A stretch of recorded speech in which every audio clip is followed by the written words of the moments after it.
But now let's watch and listen as Dave Motter works the afterburner on that J85 jet engine. 6,000 pounds of thrust.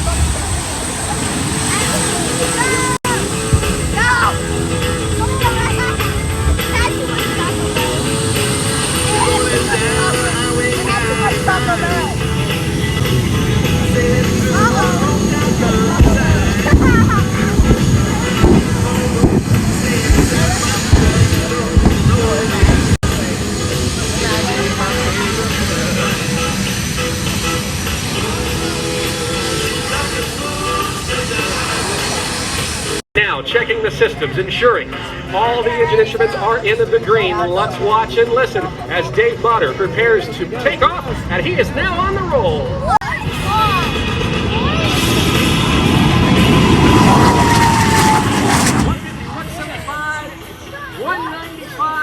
198 miles an hour, ladies and gentlemen.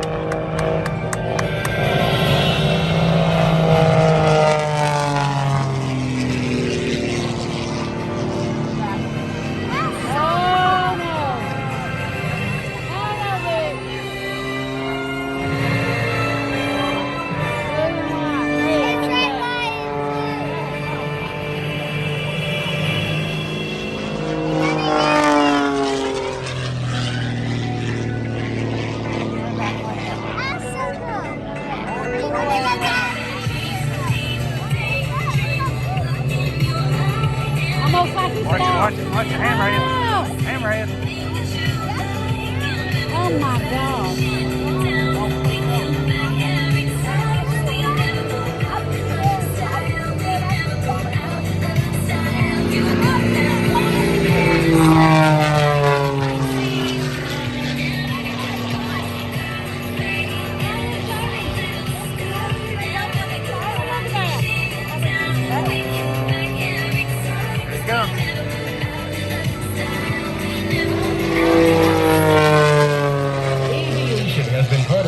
Life ever since he was a young child, and today he performs in air shows and special events throughout North America. Nathan has flown aircraft ranging from World War I biplanes to corporate business jets, but his favorite kind of flying is, well, what you're seeing now. Let's sit back and watch as Nathan twists and turns the Ghost Rider across the sky.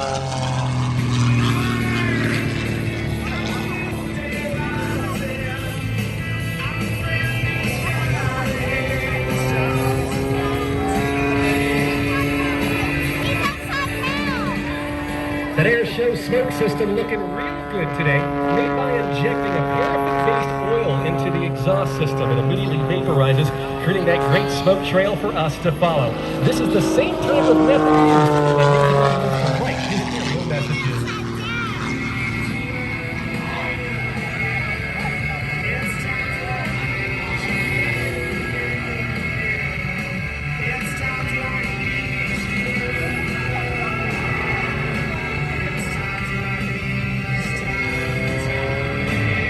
Originally designed as a trainer for the Royal Canadian Air Force, this 1956 de Havilland Super Jetmark has been highly modified into the air show airplane you see today. It features a 5 horsepower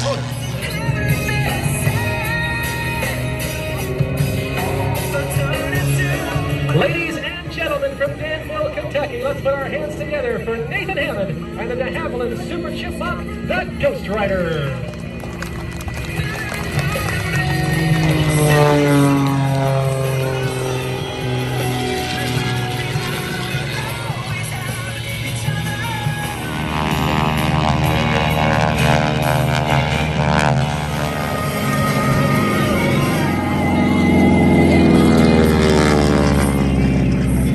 Vanguard Squadron.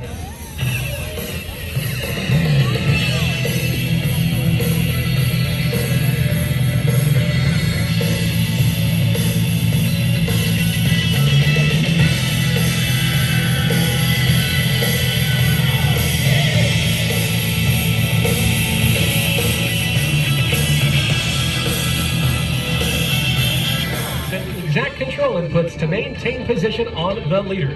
This is also a rare opportunity to go inside the cockpit as Vanguard 1 calls for the pull.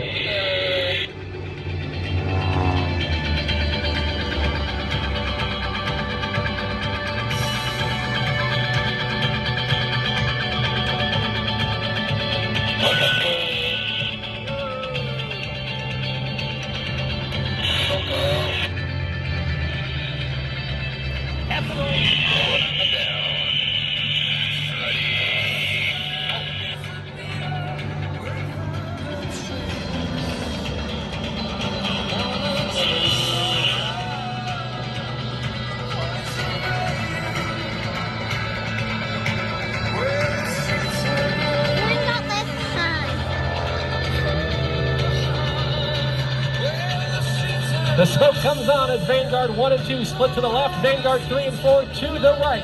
In this tribute, the Vanguard Heart in the Sky. How about that? Let's give our Vanguard pilots a huge round of applause.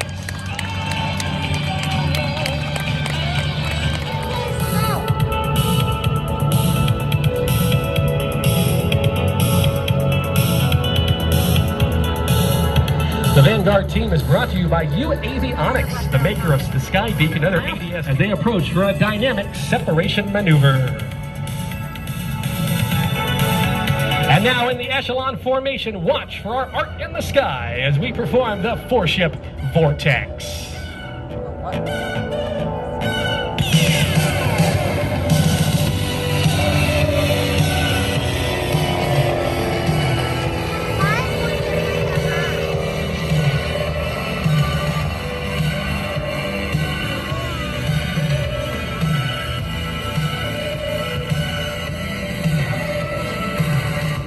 Flying in the lead, David Myers from Flandreau, South Dakota, a graduate from South Dakota State University. He started flying in 1988 in a Cessna 140 and joined the team in 2009. His day job, a high school counselor. Flying number 2 is Mark Ketchum from Marshalltown, Iowa. He is an aerospace engineer and began his career working at General Atomics, designing variants of the Predator unmanned drone. And currently works for Raymond Industries, helping develop innovative and unmanned strategies. There's 220 miles an hour as he dives in towards Show Center and prepares to take that aircraft down below the trees.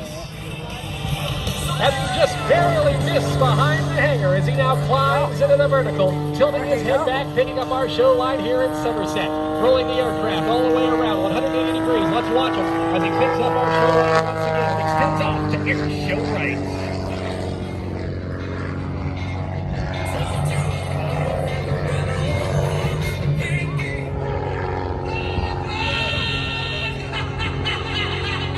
This aircraft, highly modified and very maneuverable. They say you not get in these airplanes as much as you do strap them on. Bob probably weighs inside the cockpit, went with a rock in his pocket, probably about 140 pounds. But I want you to watch him now as he now uses the gyroscopic forces of that propeller to work the aircraft around all 3 dimensions. This, ladies and gentlemen, is some kind of flying. It's Bob Richards from Chicago, Illinois, and the Bumblebee Pitts S1S Special.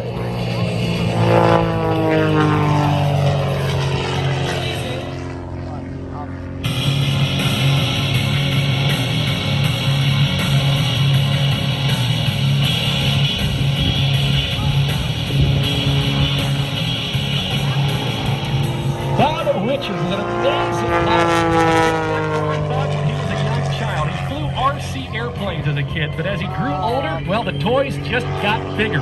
Flying this incredible Pitts S1S biplane, it is built for one purpose and one purpose only, and that is for high-energy, bone-crushing, unlimited aerobatics.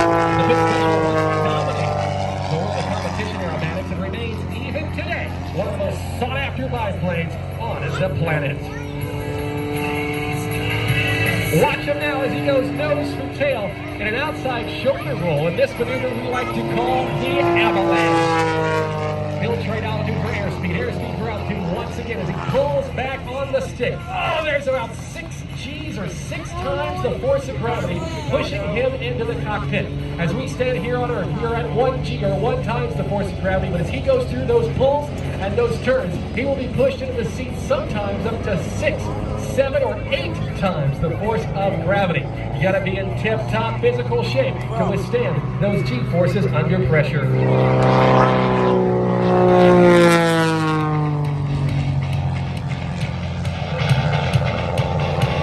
Flat spin. This is a maneuver that was once thought to be impossible to recover from. However, that will not be the case today, as Bob Richards continues to climb that Pitts S1S way up high where Marilyn Monroe lives. as he prepares to dive that aircraft back into the air show box. He turns the smoke on and begins to fall this aircraft out of the sky. That airplane, ladies and gentlemen, is no longer flying. It is falling, and it is falling with style, but it is certainly not flying. Typically, we will see around 12 to 13 rotations as everything is reversed in that cockpit. Left is right, right is left, up is down, down is up, as he continues to fall that airplane. Now, the key for him is to reconnect with the air and fly out of it just about 200 feet above the ground. Ladies and gentlemen, let's make some noise for Bob Richards!